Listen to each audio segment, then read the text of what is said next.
Vale, eso es lo que sale, sí, que yo no lo veo aquí. Sí, lo veía.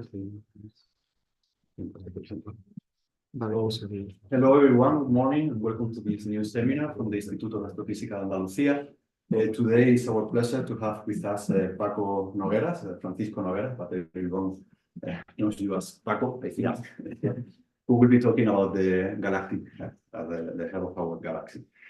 So Paco made a PhD here at AAA under the supervision of Rainer Scheder and Sean Alberti. His PhD was awarded as one of the 3 best theses in astronomy by the Sociedad Española de Astronomía in 2019. During his PhD, he got an ESO studentship, and he made a 9-month stay at ESO. And then after his PhD, he got a postdoctoral contract to work at the Max Planck Institute for Astronomy in Heidelberg in the Galactic Nuclei group. 1 year later, in 2020, he got a Humboldt grant, also for the Max Planck Institute in Heidelberg.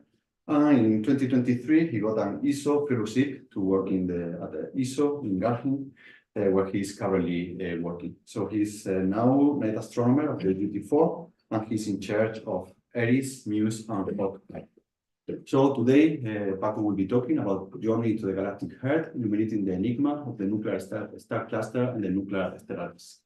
So the floor is yours. Thank you very much for the nice introduction and for the opportunity to give a talk here. So it's really a pleasure. Yeah, the last talk I gave in this room was my thesis defense. So it's really great to be back. And yeah, many things have changed, as I can see. So the auditorium is now even better than the one we had at that moment. So it's really great to be here.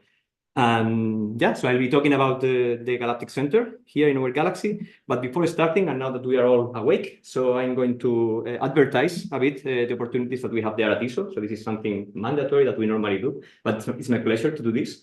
So we have 2 main opportunities for young astronomers. So the first thing is the ESO studentship. I had that studentship, and then the other one is the ESO fellowship. Once you defend your thesis, you can also go there to ESO. And now I have that thing as well. So it's really a great place to go. And yeah, if you are interested, if you have students who want to go, or if you are a student or a postdoc that are interested in whatever related to instrumentation, it's really a nice place. And I have also these sports cards, and I will leave them here just to give you some instructions to know what to do in case you want to join us. And yeah, it's really a pleasure to have more people from Spain there. So now we are 2 fellows from Spain, and we have some students as well. So yeah, and I want to make the community bigger because there are many people from Italy, but not too many from Spain. That's a pity. And then this is just to motivate you a bit. So yeah, this is one of the things that you can see if you go to Paranal, for instance. And if you are either a student or a fellow, you will have the opportunity to go here. Actually, this image, this picture, I took it with my cell phone. So it's something really, it's not like a press, whatever. So it's something you can really see once you're there. And this is myself in front of the ELP. So it's really a unique place. So yeah, just to trigger more applications. And now let's go to the talk. So I'm going to be talking about Galactic Center, as I mentioned before. So this is the outline of the talk. First of all, I will give a brief introduction, motivating the topic. And then I will be basically discussing the 2 main stellar structures that we have in the Galactic Center. So it's basically the nuclear stellar disk and the nuclear star cluster. And we will be talking about star populations, kinematics, and metallicities. And then finally, I want to explain the relation the correlation that we have between the nuclear stellar disk and the nuclear star cluster to try to understand a bit better how they talk to each other.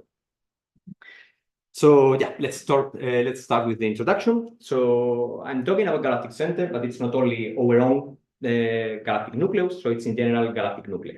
So they are really cool environments, and we can find almost everything there. So we have supermassive black holes, we have high stellar densities, magnetic fields, star interactions, star formation, turbulence. So it's almost everything there. So they are really unique environments.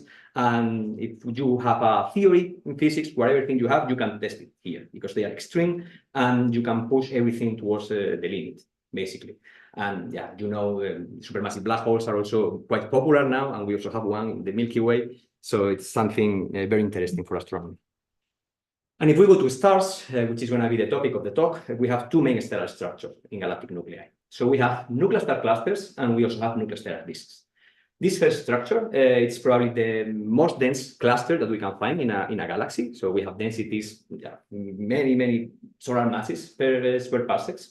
And the thing is that they are more or less well known, and many galaxies have nuclear star clusters.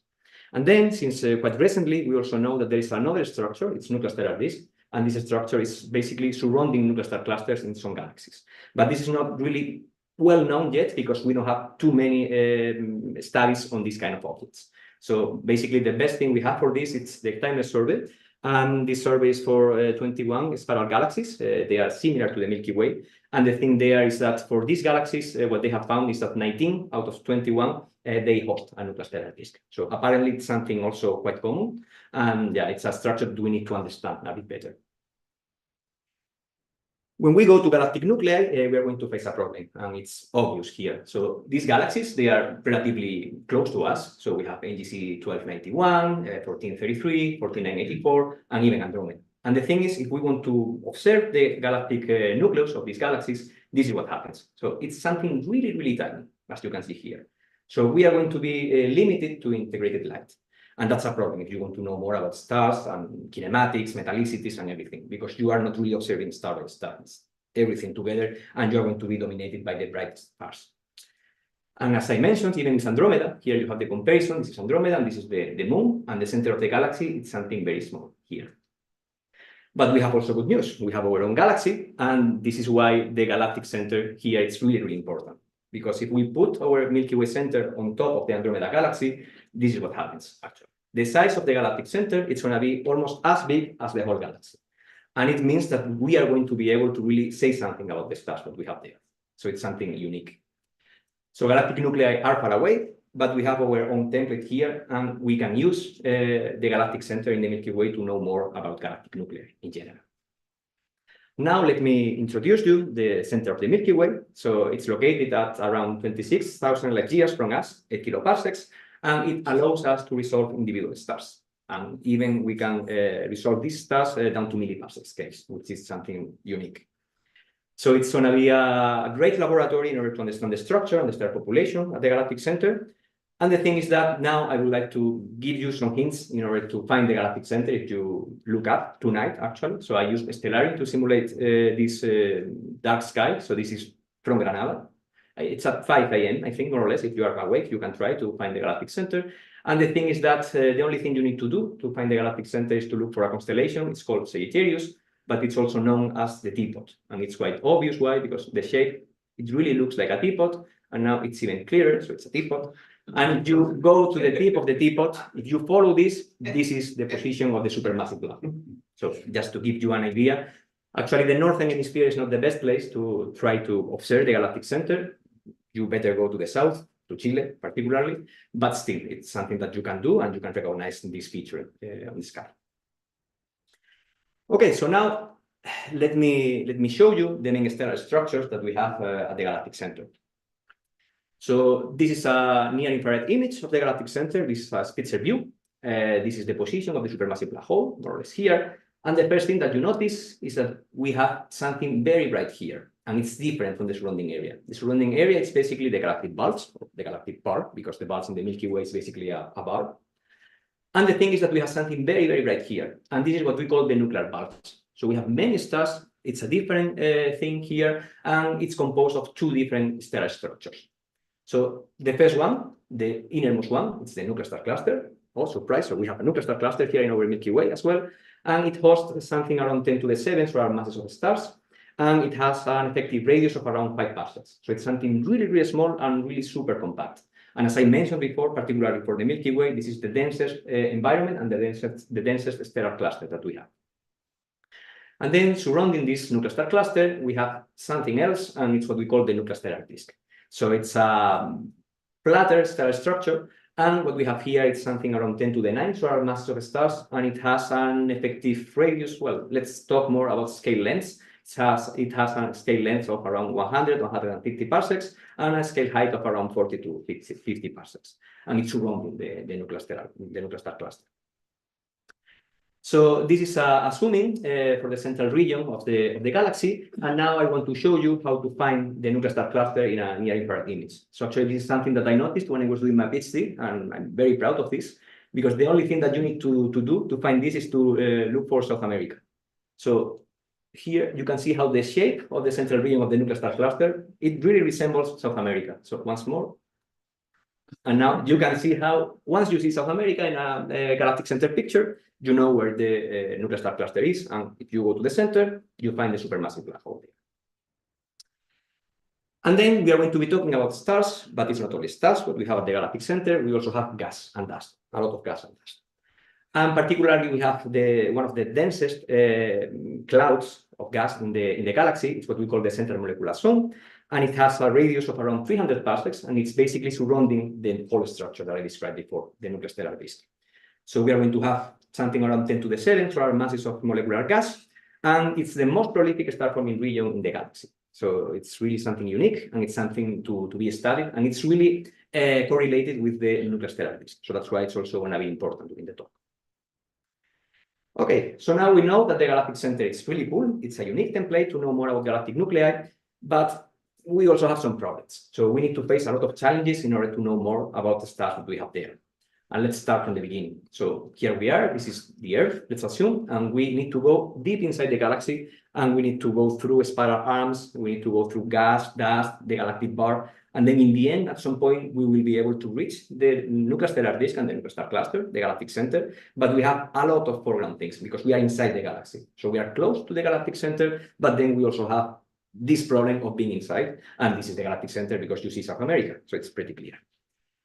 Here, the anatomy of the Milky Way makes everything even clearer. So this is the sun, and we have 1, 2, 3, 4 spiral arms, and then the bar, and finally the galactic center. So we need to get rid of this program population. We're going to have a lot of stars that don't belong to the galactic center, and then we will also have some problems related with all this gas and dust along the line of sight.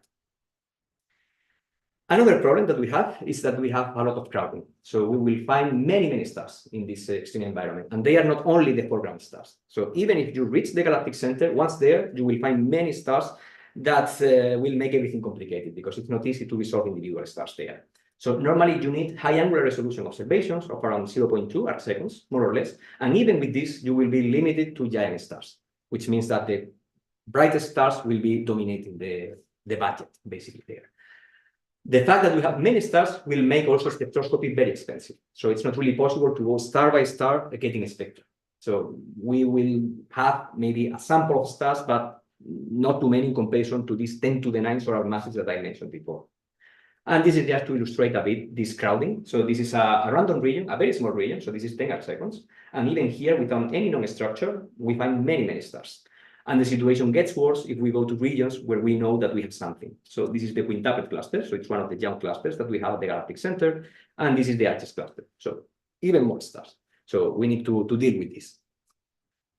And I would like to also give you an idea about the angular resolution that I'm talking about. So I mentioned 0.2 arc seconds. So that's really impressive because it's equivalent to the resolution that we need to be able to observe a basketball ball from Granada to Madrid. So it's really complicated to be able to get this technology, but thanks to the VLT and some techniques that we have been using, it's possible to get this resolution and to really understand what's happening there with the stars. And we have an additional problem, and probably this is the most complicated one, and it's extinction. So as I mentioned before, we have a lot of gas and dust along the line of sight, and this will make our lives complicated. So this is the visible light that we get from the galactic center, and this is near infrared, and this is what happens. And it's exactly the same region. So this star, for instance, you can identify it in both, and yeah, many of them. But the thing is that we cannot do anything with visible lights. And if we want to understand stars, we are going to be limited basically to the near infrared. So we don't really have too much wavelength coverage, and this will make everything complicated in the sense that if we want to know the stellar type of a given star, for instance, that's what you get. So near infrared. So it's not that easy. And here is just to show you the spectrum in different wavelengths. So the thing is, if you go to the V band, it's basically a black ball. You don't see anything. So it's this thing here. It's just foreground population. But if you have something in the near infrared, the best you can do is to go J, H, and K, for instance. And in K, you're going to have an extinction that is something around 2 to 3. So this will make everything better, but still challenging. And it's not only the extinction. So it's the differential extinction. So the problem is that we are going to have variability for the extinction. Particularly in this region, what you would expect is to have something homogeneous, just stars all over the place, but we have dark patches, these ones that you see here. And they are due to the fact that we have the central molecular zone surrounding the nuclear stellar disk. So we have this gas and dust, and it will be different depending on the place. So it means that you also need to know how to correct this effect in order to know more about the stellar populations there. So the extinction curve is also fundamental in order to understand the galactic center. Okay, so now we know that the galactic center is really a unique template. It's complicated to observe the galactic center, but it still is close and we can resolve stars. So now let's try to know more about these two stellar components, the nuclear disk and the nuclear star cluster, and let's start with stellar population. The first thing is to know how to get information there. And the main tools that we will have for this, it's CMDs, color magnitude diagrams, and luminosity function. And I want to show you how to interpret these things. So the first one is color magnitude diagrams. A color magnitude diagram is basically a magnitude here versus a color here. Particularly, we are in the near infrared again, so it's K band versus H minus K in this particular example. And here you have the reddening vector. And the thing is that you see many features here, and you need to know how to interpret everything. So let's start from scratch, and let's use some theoretical models in order to simulate stellar populations and to see how different variations will be affecting our color magnitude diagram. So the first thing that is going to play a role is the distance effect. So let's assume a stellar population, an old one, so this is 12 gigayears old. It has twice solar metallicity. It's the typical metallicity for this environment. And then let's make everything simple and let's avoid extinction now. If we start with a distance of 3 kiloparsecs and we change the distance, this is what's going to happen. So our stellar population is going to be going down. It's going to be going towards fainter magnitudes in K, and the color will not be affected here. So we have the first effect, the first thing that will be playing a role here, and it's distance. So distance will go down in the color magnitude diagram. More things. We have the extinction, as we discussed before. So with the extinction, we have the reddening vector here. And let's assume again our old stellar population, twice our metallicity. And now let's keep the same distance for everything. And if we increase the extinction, this is what happens. So our stellar population will be following the reddening vector. So this line here. So now we have two things. Distance will go down and extinction will be following the reddening vector. And now we have another thing, even more complicated, but quite interesting, and it's actually the star population effect. So depending on the age of the stars that we have there, we will be seeing different features in the color magnitude diagram. So now let's repeat again the same thing. Twice solar metallicity, the distance of the galactic center, and without extinction. And let's start with something relatively young, 50 million years old. And if we increase the age, this is what we are going to be seeing. So we will have different features and also different weights between the different regions in the color magnitude diagram. So more or less stars depending on the age for a given star population. And now we are ready to see again the color magnitude diagram that I showed you at the beginning and to try to interpret what we are seeing there. So the first thing that we have is foreground population. So I mentioned that we have this foreground population and we have gas and dust along the line of sight. And this is probably the only case in which extinction is going to be good for us. Because if we are close to us, the extinction is going to be lower. And it means that if we increase the extinction, we will be closer to the galactic center. So just applying a color cut here, which is basically a proxy for extinction, we will be able to get rid of foreground stars, basically from the spiral arms and also from the galactic bar.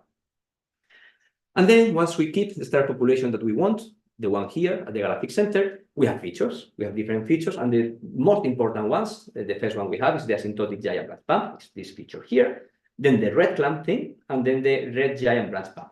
And it's very interesting because in principle, depending on the age, as I mentioned before, we will have differences between the relative weights and also about how populated these regions are. And this will give us information about the stellar populations. And I would like to just mention a bit more about red clamp stars because they are really interesting for us and very useful because red clamp stars are stars that are quite stable in their lives. So it's basically the same thing as the main sequence, but instead of being burning hydrogen, what we are going to be burning is helium.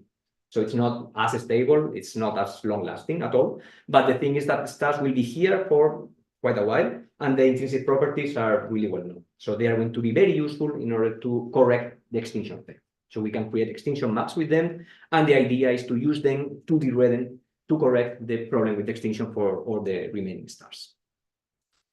Okay, that was the first thing, and it's actually the complicated one. Because with color magnitude diagrams, what we need to have is at least two bands. And the completeness, the number of stars that we are going to be detecting, it's a bit complicated depending on the wavelength that you are using there. we have another thing, another tool, and it's luminosity functions. Luminosity functions is basically the number of stars that we have per magnitude bin. And if we go to the most complete band, we will have many more stars and we will get more information about a particular region that we are studying. And actually, what we have is that depending on the age, we will also be seeing differences in the shape of these luminosity functions. So let's start now with something very young. So this is 5 million years old. And if we increase the age, this is what we are going to be seeing. So we have differences, as you can see. And then at some point, we will see all these features that I just described in the color magnitude diagram. So the main idea is that just using luminosity functions, we can know more about the star formation history and star population that we have in a particular region. Cool. So this was an introduction of the tools. And now let's try to know more about the star population. Let's apply what we have learned for both things, for the nuclear stellar disk and also for the nuclear star cluster. So once more, we have here our Spitzer view of the galactic center. And this is the nuclear stellar disk. As you can see, this is this bright overdensity that we observe in the Spitzer view. And the thing is that let's try to understand the star population that we have at different regions there, just to know what's happening there. So let's go to the central region and then to other two regions, Ceteris B1 and Ceteris C. And those regions are more towards the edge of the nuclear stellar disk. So if we were, let's start from the center. So this is the field that we studied here in a paper that we published some years ago. And the thing was to use, first of all, color magnitude diagrams. And what we did was to basically apply what they have just shown you. So first of all, we got rid of the program population with this cut that you see here. And then we used red planet stars, the ones here, to create an extinction map. So this is an extinction map of the region, which is basically the extinction that we have for different places in this region that we were covering at the galactic center. And the idea was to apply this to all the stars, depending on the position, and correct the extinction effect there to be able to create a de-redden color magnitude diagram and then also a luminosity function. So this was actually the luminosity function. And once we had the luminosity function, the idea was to fit this luminosity function with a linear combination of theoretical models, taking into account different ages. So given that we are going to have differences, different shapes and relative weights for the different ages, for the different luminosity functions, what we did here was to apply 14 different models to try to cover all the possibilities and then to minimize a chi-square to know exactly the composition that we have in this particular region. Yeah, here, this is just to make everything easier. Instead of all the 14 models, we combined the different models in this orange thing. These are all stellar models. Then this green thing is intermediate ages, and then the blue thing is very young stars. So that's basically it. And the results that we got, it's here, what we have. So first of all, we used two different theoretical models because you can always have systematic uncertainties associated to the different models that different groups are using. And for this particular work, what we used was Bhaskhi models and also mixed models. And you can see how they agree pretty well within the uncertainties. So the main result is that the vast majority of the stars in this central region, they are quite old. So this is not compatible actually with the previous paradigm of star formation at the galactic center, because it was believed for many years that the galactic center was formed in a quasi-continuous, quasi-constant star formation event. So from the very beginning, just forming stars until the current moment. So this is not compatible with what we see here, because almost everything, 80% of the stars, they are old. Then another thing that we found is that we don't have many stars here. So actually with Bhaskhi, we didn't see anything. And it means that we were like 4 or 5 million gigayears without forming stars at the galactic center. So it means that we didn't have gas there.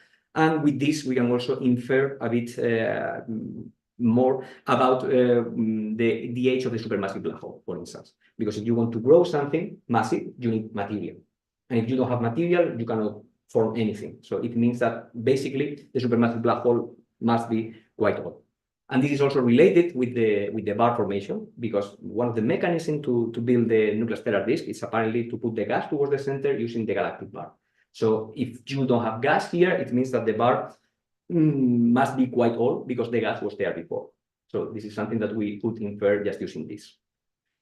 Then we also detected here an important burst of star formation, which happened like 1 gigayear ago.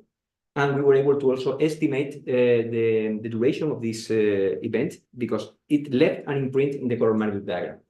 So actually, I showed you before the color magnitude diagram, and here you have a zooming, and you can see two different things. So we have two red clumps. And this secondary clump is due to the fact that we had an important star formation event 1 gigayear ago. And if you see this, you will be seeing this effect only for like 100 million years. So it's something that happened very, very fast. You don't see this thing for other ages when you go to the red clump. So that's why we were able to also trace, to estimate more or less the duration of this. And it was really, really energetic. So many supernovae happened at this point. So it was probably the most energetic star formation event in the recent history of the galaxy. And then finally, the last interesting thing here is that currently, particularly from 30 million years till now, the galactic center has been forming stars, and the rate of star formation there is also compatible with what we observe with the Fermi bubbles. So the Fermi bubbles are two very energetic bubbles in basically high energies that we can see from the galactic center, and the supernovae that are due to the fact that we have this star formation event are probably enough to be sustaining these two bubbles there. So it's not really clear the origin of this, because some people say that it's probably due to the supermassive black hole burst or whatever, but apparently star formation is also sufficient probably to be responsible for these high energetic bubbles. Okay, so that was this region here, the central region. So we played exactly the same game for these two regions, Ceteus P1 and Ceteus C. In this case, we also use two different models, parsec and mixed models, as you can see here, and they are consistent within the uncertainties. And the thing is that the star formation history is different. So I mentioned before that more than 80% of the stars here at the center were old, quite old, older than, let's say, 8 gigayears.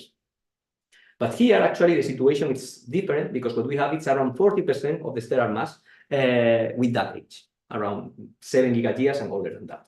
But we also see something important here. So we have like 40% of the stellar mass being due to the fact that we have stars in the age being of 2 to 7 gigayears. So it means that we have a gradient of ages. So we have everything old here, or almost everything old. And then if you go to the edge, we are going to find younger stars. So this is very interesting, because it can give us some clues about the formation scenario of the nuclear stellar disk. And that's the next thing that I'm going to show. Well, first of all, this is just to compare everything, the ages that we see for the different parts. So in blue is the central thing, everything old. And here you can see how for the central thing, we don't have many stars in this age being between 2 to 7, but we have almost as many stars as in the first one for the case of going to the edge. And to understand this thing, what we need to do is to get a picture of how the nuclear stellar disk was formed. And for that, I mentioned at the very beginning that the galactic center is really unique. It's a unique template to understand other galaxies, but now it's going to be the other way around. Given that we have also studies on other galaxies, we have some statistics, and we can get to know how they formed, how they developed the innermost structure. And that is what we did in order to understand our data. So for that, we used the Tiny survey, the one I mentioned at the very beginning of the talk. This survey contains 21 galaxies. They are Milky Way-like galaxies. And what they found for all these galaxies with nuclear stellar disks, basically, is that they have gradients. So they have gradients in age, metallicities, and also alpha abundances. So now, what I mentioned before, it's just about ages, but the thing is that we are also observing an age gradient in the nuclear stellar disk. And the interpretation for this, it's actually what I briefly mentioned before, and it's that the nuclear stellar disk is going to be built from inside out. And it's going to be built just via gas that is funneled towards the center via the galactic part. So we have the bar and we have gas from the spiral arms, basically. And this gas will be going towards the center. And if we don't have anything, it will go directly to the center, and we will start forming stars. And then at some point, we will have a ring of gas and dust, and this will be something like the central molecular zone that we have nowadays. And it will be growing. And then if it grows, the stellar population, the age of the stars will be different depending on the time when these stars were formed. So this is basically the whole picture of this, and it's compatible with what we observe. And it's very cool because actually we can understand that the same formation mechanism that is at play in external galaxies is also at play here in the Milky Way. So everything is consistent, and now we can understand why we have different ages in the nuclear stellar disk. Okay, so now let's talk a bit about the nuclear star cluster. So the nuclear star cluster, it's here. So we need to go really deep inside. And Rainer actually did this work, and we published a paper to apply the same technique that I described with luminosity functions to understand the star formation history and the star population that we have in the innermost region of the galaxy. For this, we use NACO data, particularly H and KS. Again, the near infrared, we are always limited to this. But with NACO, the angular resolution that we got was even a bit better than the angular resolution that we obtained with the previous data that we used. I didn't mention it, but it was Hawkeye data. And the angular resolution was around 0.2, as we need to understand the nuclear stellar disk. So this is the luminosity function that we get for this, and the technique was exactly the same thing. We applied a linear combination of theoretical models with different ages, and these are the results. So we have that many stars. So, well, the red thing is all stars. Then the orange thing is ages between 5 and 9, the green 2 to 4, and then something younger for the other ones. And again, we get that many stars there, 80% of the mass, it's going to be quite old. So we have some differences because here we don't see this star formation event at 1 gigayear. So it means that the star formation history was a bit different. And then we also have some contribution in between 2 to 4 gigayears for star formation. But basically, many stars, basically the whole thing, it's going to be quite old, and all stars are going to be dominating. And now, given that I talked about the formation scenario of the nuclear stellar disk, I'm going to also briefly mention the formation scenario of the nuclear star cluster. And we have like 2 different channels to form the nuclear star cluster. The first one is cluster migration. It could be either globular clusters or just smaller clusters of stars. And due to dynamical friction, they will end up at the center at some point. The whole thing is rotating. We have tidal forces and we have friction, and they will end up there, and they will be collecting more and more clusters, and in the end, we will form the nuclear star cluster. And then the other scenario is the in situ formation. And this is just using gas, probably the same gas from the bar that I mentioned before. At some point, it will end up at the very center, and new stars will be born there. So those are the 2 channels, and they both are probably playing a role, because we see stars with different ages, and the very young ones, we know that they were born in situ, because they didn't have time to reach the galactic center at all. But also we have metal-poor stars there, and we know that they can be part of maybe a very old globular cluster or a smaller cluster. Cool. So we know now a bit about the star population that we have for both things. The summary is that they are all, basically. And now let's try to know a bit more about kinematics. So let's start with the nuclear stellar disk.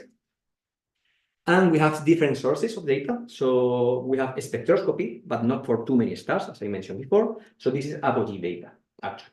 And the first thing that we see, if we go to radial velocities, you see a dipole here. So there is something rotating. So it's pretty clear that it's also different from the surrounding area. The surrounding area is the bulge.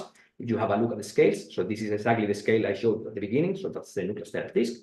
And then all the rest, it's the bulge or the bar, basically. So it's something rotating, and the rotation velocity is around 100 kilometers per second, more or less. And it's also similar to the gas that we have in the central molecular zone.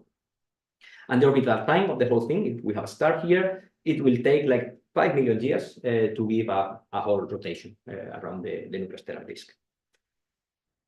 What we have also done is to use proper motions. So it's not only about radial velocities, but we also have a very nice proper motion catalog using our galactic nucleus survey. And with that, we cover this central region of the nuclear stellar disk. And particularly, if we want to understand the kinematics of this region, what you need to do is to go to the proper motion component parallel to the galactic plane. So it's along this axis here. This is the distribution of that component for all the stars that we have in that region, and it is best represented by 3 Gaussians, as you can see here. And basically, these 2 Gaussians are the most important ones. So the first one is stars going eastwards, and then the second one is stars going westwards. And this is tracing the rotation in the same way as I showed you before with the spectroscopic data. And then the third Gaussian is basically due to a bit of differential rotation and also some contamination, residual contamination that we have from the galactic bar. So this is the picture of the nuclear stellar disk. So it's something axisymmetric, and it's rotating, and the velocity is around 2.5 milliseconds per year. Now the nuclear star cluster, exactly the same game. So we can start again from spectroscopy. So this was using ISAC data with the VLT. And here you can see the line of sight velocities. And you also have this dipole that I showed you before for the nuclear stellar disk, but now in a much smaller scale because this is the center of the galaxy. So once more, this thing is also rotating. And we can also play the same game, and we can go to proper motions. Again, proper motions parallel to the galactic plane along this axis here. And this is what we did in this particular field. And we played exactly the same game. So we got the distribution of the proper motion component parallel to the galactic plane, and we fitted a 3,000 model to reproduce what we are observing. And basically, we have something going eastwards, something going westwards, and then the differential rotation that we also expect, and more chaotic movements that we will have towards the innermost regions. And this is the picture of the nuclear star cluster, taking into account kinematics, and it's going to be rotating, but the velocity, as you can see, it's smaller in comparison to the velocity that we got for the nuclear stellar disk. So the nuclear stellar disk was something around 2.5, and now we have something almost 2 milliard seconds per year, but still rotating and towards the same direction. Now, the final thing that I want to show you to understand the stellar populations that we have there, it's the metallicities. So again, let's start with the nuclear stellar disk. So currently, this is the best survey that we have regarding metallicities for the nuclear stellar disk. So we don't have many things, but yeah, we have in total like 3,000 stars. So if you compare this with 10 to the 9, it's not too many, but it's something, it's the best we can do. It takes a lot of time to observe these kind of things. And for these stars, we have line of sight velocities, we have temperatures, and we also have metallicities. And here what you see, the different fields with the number of stars per field. And then also this is the contours of a model of the nuclear stellar disk. The first thing that we noticed is that we are going to have a spread of metallicities, and this matches pretty well with a bimodal distribution of metallicities. So it doesn't necessarily mean that it's really bimodal, but still we have metal-rich stars, and they are dominating the metallicity budget, and we also have metal-poor stars.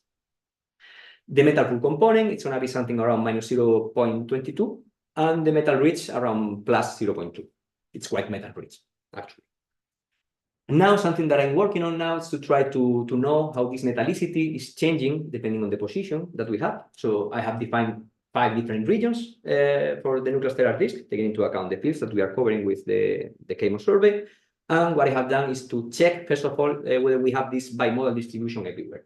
And it seems to be the case. So we have this bimodality. And then the cool thing is that what you can do is to check how the metal-rich star population and the metal-poor star population are evolving. And what we find is this. So we have a gradient, and if we go towards the center, we are going to find the most metal-rich stars, and the same for the metal-poor component. And this is actually compatible with this formation scenario of the bar putting gas towards the center and creating the nuclear stellar disk from the side out. So we have a metallicity gradient for both. And now finally, let's see what happens with the nuclear star cluster. So let's go to this field. So here, actually, we had a KMOS spectra of around 1,000 stars, more or less. So quite a good number for the nuclear star cluster. And we did the same thing. So this is the metallicity distribution there, and it's also compatible with having something bimodal. So we have metal-rich stars and we have metal-poor stars. So the metal-rich are very rich, so it's twice for our metallicity, and this is probably the most metal-rich region in the whole galaxy. And then we also have the metal-poor component, which is a bit more metal-rich than the metal-poor component that we detected before for the nuclear stellar disk. And now we are ready to try to compare these two structures and to see how they talk to each other. So far, we have seen that they are relatively different. So in principle, we have different ages. They are old. The nuclear star cluster seems to be a bit older than the nuclear stellar disk. And we also have some differences for the intermediate ages. Kinematics, we have seen that the nuclear stellar disk is rotating faster than the nuclear star cluster. And metallicities, we have seen that the nuclear star cluster is more metal-rich than the nuclear stellar disk. So that's basically the summary of all I've been saying. But now, what's really happening there? How did they form? How is the transition between the nuclear stellar disk and the nuclear star cluster? So what we've been doing during this talk is just to compare averaged quantities, basically going to the nuclear stellar disk and seeing what's happening there, and the same for the nuclear star cluster. But if we want to understand how they form and how they evolve together, what we need to do is to go along the line of sight towards the nuclear star cluster and try to distinguish the different populations that we are going to find. And we will find, first of all, the nuclear stellar disk and then the nuclear star cluster. And there we can really see the transition. So that's exactly what we did in this paper. And it's this region, again, in this region, we have a lot of data. We have, first of all, photometry for the whole thing. It's actually the image that I'm showing here from the Galactic Nucleus Survey. So we have J, H, and KS data for many, many stars in this region. And then we also have proper motions in this region here, except these gaps. So for this proper motion catalog, we use HST data and also galactic nucleus data, and we combine two different epochs. And with that, we created the catalog that we use for this paper. And then we also have metallicities here. We have CMOS spectra for many stars in this region. And we combine everything to try to understand exactly this transition between the nuclear stellar disk and the nuclear star cluster. Let's go to the tools that we learned. So the first thing is color magnitude diagrams again. And this is the color magnitude diagram that we observe in this complicated region. The first thing that we noticed is that actually, well, this is the program population. And if we go following the Rödeling vector, here we have something and here we have something else. And we try to reconstruct the different features that we had for the red cloud thing.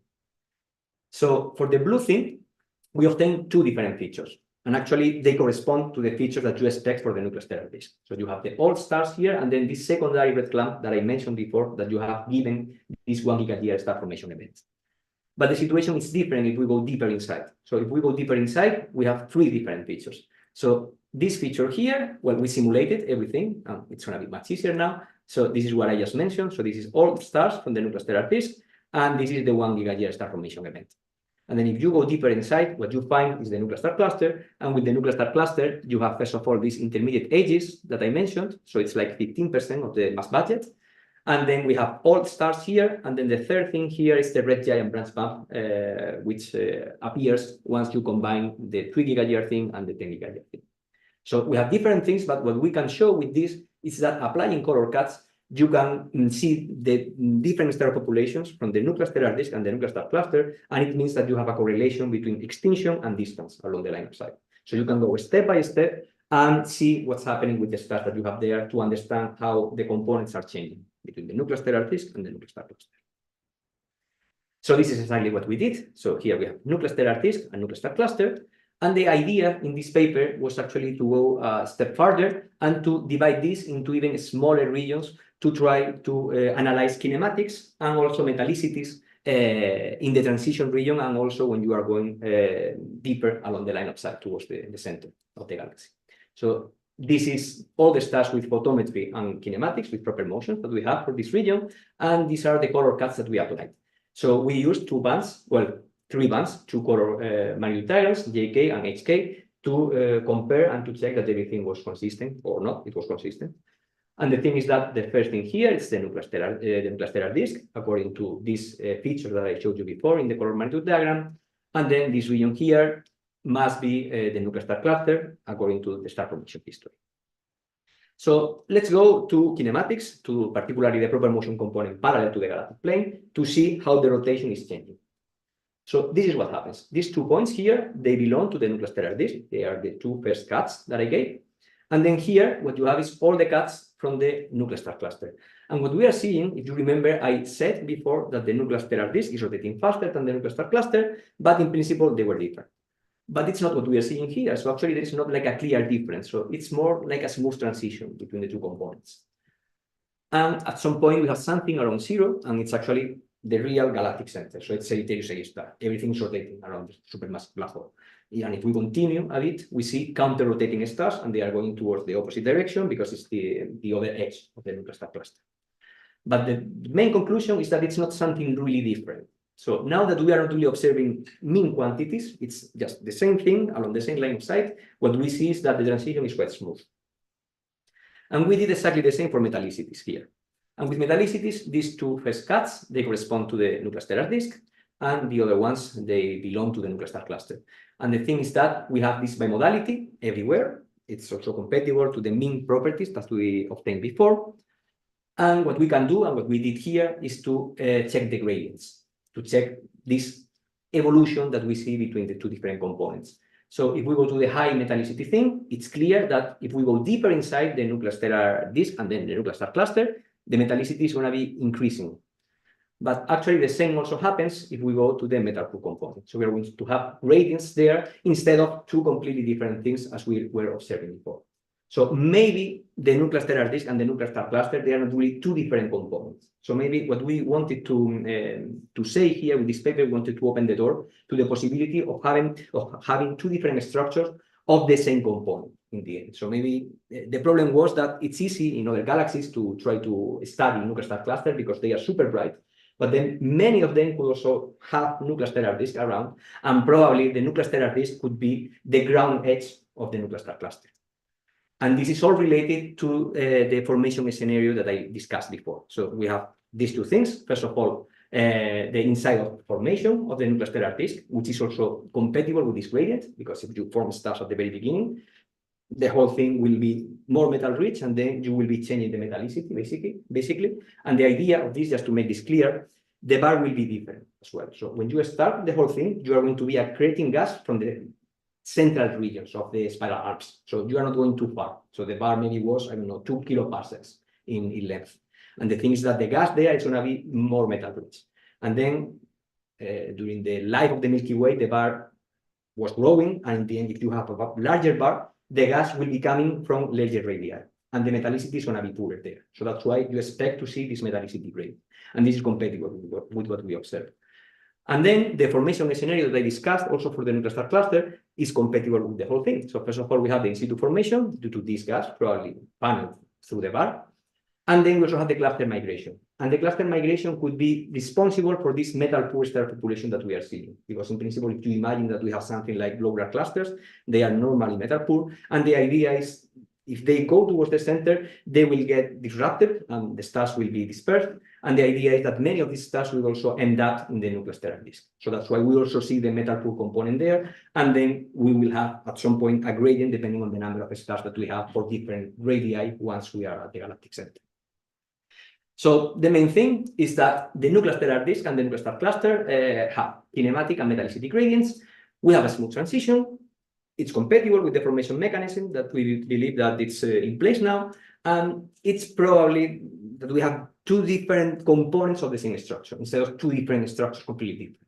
And the idea now is to go to other galaxies and to try to find nuclear stellar disk with nuclear star cluster and to understand the same relation, but yeah, with more than one pole, because now we have the Milky Way, and that's all. So that's something that it's in progress now. And I would like to conclude with the take-home messages. So the galactic center is very cool. So that's the main message of the talk. You can do almost everything there. So I just showed a very small thing. The stellar population, because stars is what I like, and the stellar population that we have there is old, basically. We have metallicity and H gradients. The whole thing is rotating, both the nuclear stellar disk and the nuclear star cluster. And then we have gradients that show that probably the nuclear stellar disk could be the ground edge of the nuclear star cluster. And with this, thank you very much for your attention, and I'm happy to take some questions.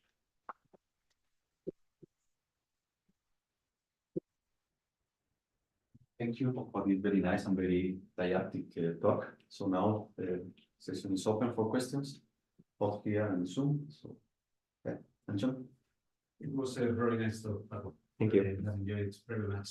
I have first a curiosity.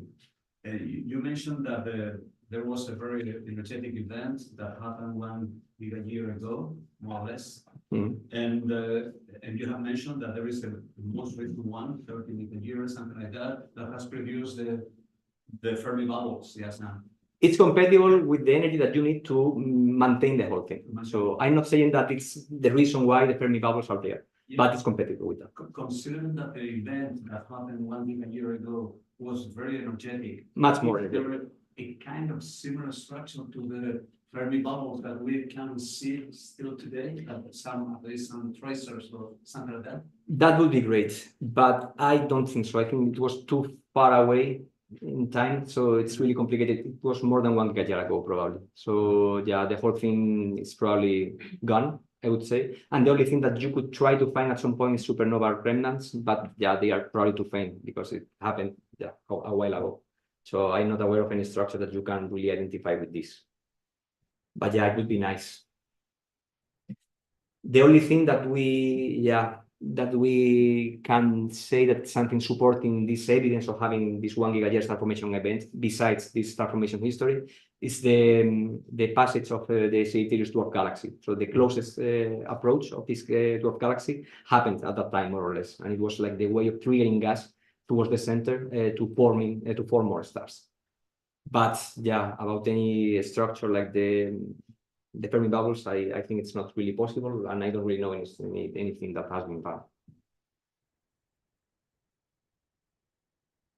How did you know that this event was very energetic with the tool that you? Well, what you need to do is just basically, given the mass, you need to assume an initial mass function, and you can estimate then the number of massless stars that you form.